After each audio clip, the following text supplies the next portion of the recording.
সবাইকে শুভেচ্ছা জানিয়ে আমি রায়হান আলী, সহকারী শিক্ষক সিরাজ দাখিল মাদ্রাসা।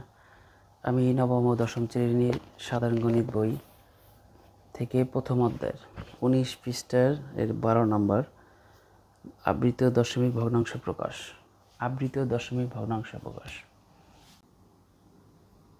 তোমরা দেখতে পাচ্ছ হয়তো 12 ক নাম্বার লেখা আছে 1/6। তো 1/6টা হচ্ছে ভগ্নাংশ এবং 1/6কে তোমরা ক্যালকুলেশন করবে এইভাবে যে 1/6, তাহলে তোমরা একটা কিছু ডিজিট পাবে এবং সেটা কত পাবে?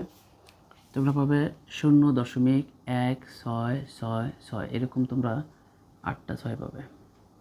ডিসপ্লে যদি বেশি থাকে বেশি পাবে এবং এখানে শেষ হয়ে যাবে। এটা তোমাদের মনে হবে শেষ হয়ে যাবে, এটা ভুল ধারণা। আসলে এই সংখ্যাটা হচ্ছে অসীম এবং এটা অবশ্যই মূলদ সংখ্যা। আচ্ছা, আমরা জানি যে মূলদ সংখ্যা একই সংখ্যার পুনরাবৃত্তি ঘটে। তোমরা বলতে পারবে এখানে একই সংখ্যার পুনরাবৃত্তি কী হয়েছে? 0.16। এই 6-এর উপর পৌনঃপুনিক, তার অর্থে হচ্ছে 6 অসীম। তো এই হলো তোমাদের আবৃত দশমিক ভগ্নাংশ। এছাড়াও তোমরা যদি এই বারের আরও কিছু করতে চাও, যেমন তোমরা ঘ নাম্বারটা দেখতে পারো, 3/2/9। এটা সমস্ত ভাঙালে কী হবে? 3 নং 27 যোগ 2 ডিভাইডেড 9, 29/9। এটা কত হবে? 29/9 হচ্ছে 3.222 এবং এই 2টা হইতেছে একদম অসীম 2। তো এটাকে তোমরা যদি আবৃত ভগ্নাংশ লিখতে চাও তাহলে 3.2। এই হলো আবৃত্তিক দশমিক ভগ্নাংশ। তো তোমাদের আগামী দিনের হোমওয়ার্কটা থাকলো হচ্ছে খ এবং ঘ। এটা তোমাদের জন্য হোমওয়ার্ক। এটা হচ্ছে আবৃত্তি দশমিক ভগ্নাংশ, এটা হচ্ছে আবৃত দশমিক ভগ্নাংশ, ওকে। আর এটা হচ্ছে সাধারণ ভগ্নাংশ। তো আমরা এখন উল্টা কাজটা করব। তো এখন আমি যেটা করলাম সেটা সহজ, কিন্তু উল্টা কাজটা করা একটু ডিফিকাল্ট। তো দেখা যাক কী হয়। আবৃত দশমিক ভগ্নাংশকে সাধারণ ভগ্নাংশে প্রকাশ। তো এই নিয়মটার জন্য তোমাদের যেটা করতে হবে, যেমন 13-র 0 পৌনঃপুনিক দেওয়া আছে, এটাকে ভগ্নাংশে প্রকাশ। তো এটাকে ভগ্নাংশে প্রকাশ করতে হলে বইয়ের যে নিয়মটা দেওয়া আছে, তো সেটা আসলে একটু তোমাদের কাছে এলোমেলো লাগবে, ভালো লাগবে না, বোধগম্য হবে না। তো আমি তোমাদের জন্য এমন একটা টিপস শিখিয়ে দিচ্ছি যার সাহায্যে তোমরা খুব সহজে এটা সমাধান করতে পারবে। তো আমি এটা করার আগে তোমাদের এই সহজ ট্রিকটি শিখিয়ে দিই। দেখো, প্রথম থেকে সবগুলো সংখ্যা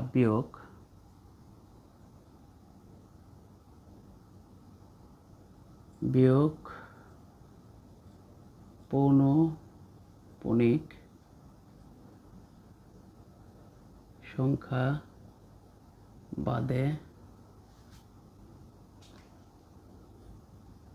প্রথম থেকে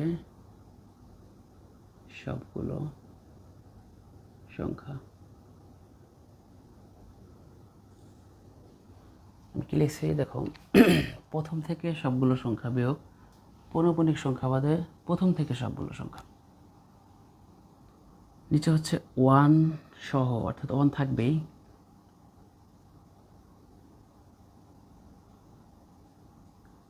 দেখো 1 সহ দশমিক, এরপর যতগুলো সংখ্যা ততগুলো শূন্য। তারপরে মাঝখানে কিন্তু একটা বিয়োগ হবে, এটা কিন্তু বিয়োগ চিহ্ন, বিয়োগ 1 সহ পৌনঃপুনিক, এরপর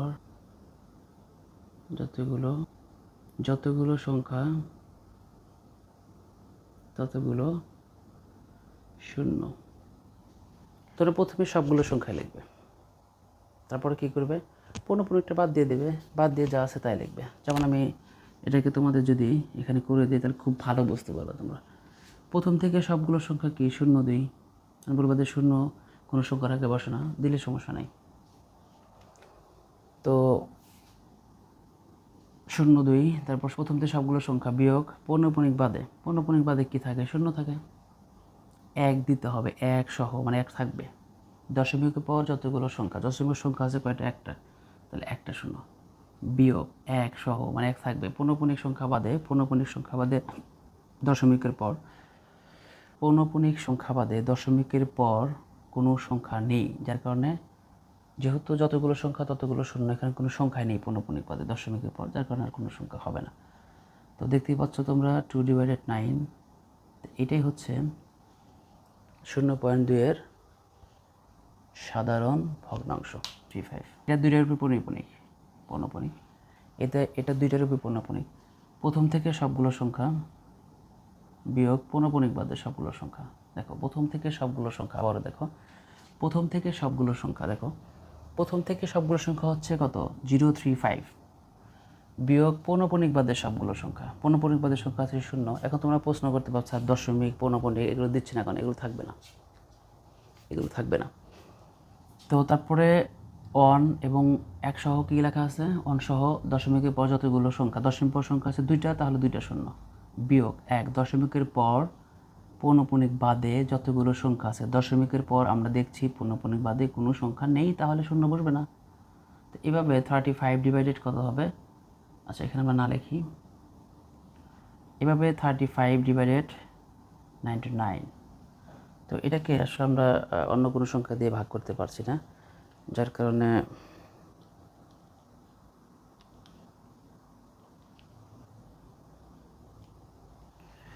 তো এই সংখ্যাটাকে আমরা আর কোনো সংখ্যা দিয়ে ভাগ করতে পারতেছি না। তো তোমরা দেখতে পাচ্ছ যে আমি এখানে 35 ডিভাইডেড 99, এভাবে 35 ডিভাইডেড 99। তো এটাকে আসলে আমরা অন্য কোনো সংখ্যা দিয়ে ভাগ করতে পারছি না। এটার পরেরটাই 0.13, 3-এর উপর পৌনঃপুনিক। তাহলে 0.13, এখানে দেখো তোমরা, তো 0.13, তো 0.13, 3 উপর পৌনঃপুনিক। প্রথম থেকে সবগুলো সংখ্যা লিখছি আমরা, দেখো। আর পৌনঃপুনিক বাদের সংখ্যা হচ্ছে 01, এটাই তো। দেখো প্রথম থেকে সবগুলো সংখ্যা 013 বিয়োগ পৌনঃপুনিক বাদে প্রথম থেকে সবগুলো সংখ্যা। পৌনঃপুনিক বাদে প্রথম থেকে সবগুলো সংখ্যা কোনটা দেখো তো? পৌনঃপুনিক বাদে প্রথম থেকে সবগুলো সংখ্যা হচ্ছে 01, এই যে 01 লিখছি, দেখো। তো এরপর কী করতে হবে? এরপরে একটা 1 দিতে হবে। 1 সহ দশমিকের পর যতগুলো সংখ্যা, 1 পরে 1 সহ দশমিক পর 2টা সংখ্যা আছে, তাহলে 100 হবে, 2টা 0 বিয়োগ 1 সহ পৌনঃপুনিক সংখ্যা বাদ, তো 0.13, তো 0.13, 3 উপর পৌনঃপুনিক। প্রথম থেকে সবগুলো সংখ্যা লিখছি আমরা, দেখো। আর পৌনঃপুনিক বাদের সংখ্যা হচ্ছে 01, এটাই তো। দেখো প্রথম থেকে সবগুলো সংখ্যা 013 বিয়োগ পৌনঃপুনিক বাদে প্রথম থেকে সবগুলো সংখ্যা। পৌনঃপুনিক বাদে প্রথম থেকে সবগুলো সংখ্যা কোনটা দেখো তো? পৌনঃপুনিক বাদে প্রথম থেকে সবগুলো সংখ্যা হচ্ছে 01, এই যে 01 লিখছি, দেখো। তো এরপর কী করতে হবে? এরপরে একটা 1 দিতে হবে। 1 সহ দশমিকের পর যতগুলো সংখ্যা, 1 পরে 1 সহ দশমিক পর 2টা সংখ্যা আছে, তাহলে 100 হবে, 2টা 0 বিয়োগ 1 সহ পৌনঃপুনিক সংখ্যা বাদে দশমিকের পর যতগুলো সংখ্যা। পৌনঃপুনিক সংখ্যা বাদে দশমিকের পর একটা সংখ্যা আছে, 10 হবে। অতএব 13 থেকে কিন্তু এখানে 1 বাদ দিলে কত হবে? ডিভাইডেড কত? 90, 12 ডিভাইডেড 90। 13 থেকে 1 বিয়োগ করলে হবে 12, এবং 100 থেকে 10 বিয়োগ করলে হবে 90। তো 12 ডিভাইডেড 90, এটাকে যদি আমরা 2 দিয়ে ভাগ করি তাহলে 6 ডিভাইডেড 45 হয়, এবং এই 6 এবং 45কে কিন্তু আবার 3 দিয়ে ভাগ করা যায়। অতএব কত হবে? 2 ডিভাইডেড 15। এই 2 ডিভাইডেড 15কে তোমরা যদি ভাগ করো, ডিভাইডেড করো, তাহলে 0.133, অর্থাৎ 3 উপর পৌনঃপুনিক হবে। যেটা রিপিট হয়েছে শুধু তার উপর পৌনঃপুনিক হবে। তো এখন তোমরা দেখো, আমি এরপরে আরেকটা সমাধান করতেছি, এটাই শেষ, এবং আশা করি 13 নম্বর যে নিয়মটা আছে এটার মাধ্যমে হচ্ছে 6.2309। এবং এখানে 309 অর্থাৎ 3-এর পৌনঃপুনি। এখানে 309 3-এর পৌনঃপুনি। আসলে পৌনঃপুনি যখন আমরা 3-টের উপর ব্যবহার করা হয়, দেখো পৌনঃপুনি যখন 3-টের উপর ব্যবহার করা হয় তখন প্রথম এবং তৃতীয় নাম্বারটা দিলে চলে। আবার পৌনঃপুনি যখন 4-টের ব্যবহার করা হয় তখন প্রথম এবং 4 নাম্বারটা দিলে চলে। পৌনঃপুনি যদি 5-টার ব্যবহার করা হয় তাহলে প্রথম এবং 5 নাম্বারটা দিলেই চলবে। এটা দ্বারা 5টা বোঝায়। এখানে 3টা পৌনঃপুনিক আছে। তো আমরা যদি এটাকে এই নিয়মে করতে চাই তাহলে 6.2309 এখানে পৌনঃপুনিক কার উপর আছে দেখো। আচ্ছা, আমাদের রুলসটা কি? রুলসটা হচ্ছে প্রথম থেকে সবগুলো সংখ্যা লেখা। তাহলে আমরা 62309 লিখব। তারপরে বিয়োগ, এই যে বিয়োগ পৌনঃপুনিক সংখ্যা বাদে। পৌনঃপুনিক সংখ্যা বাদে আছে কত? 62। 6.2 বলতে পারো, কিন্তু এখানে দশমিক এবং পৌনঃপুনিক থাকবে না, তার কারণে 62 হবে। তো তারপরে দেখো অনসহ দশমিকের পর যতগুলো সংখ্যা ততগুলো শূন্য। দশমিকের পর সংখ্যা আছে 4টা, তাহলে 4টা শূন্য হবে। আবার বিয়োগ অনসহ পৌনঃপুনিক সংখ্যা বাদে। পৌনঃপুনিক সংখ্যা বাদে দেখো তো পৌনঃপুনিক সংখ্যা বাদে কি আছে? শুধু 2 এবং 6 আছে। তো তোমরা 6 ধরবা না, কারণ এখানে বলাই হচ্ছে যে একসহ পৌনঃপুনিক সংখ্যা বাদে দশমিকের পর যতগুলো সংখ্যা। দশমিক সংখ্যা আছে একটা মাত্র, আর পৌনঃপুনিক বাদে একটা শূন্য হবে। তো এইভাবে আমরা যদি এই সংখ্যা থেকে যদি 62 বিয়োগ করি তাহলে কত দাঁড়ায়?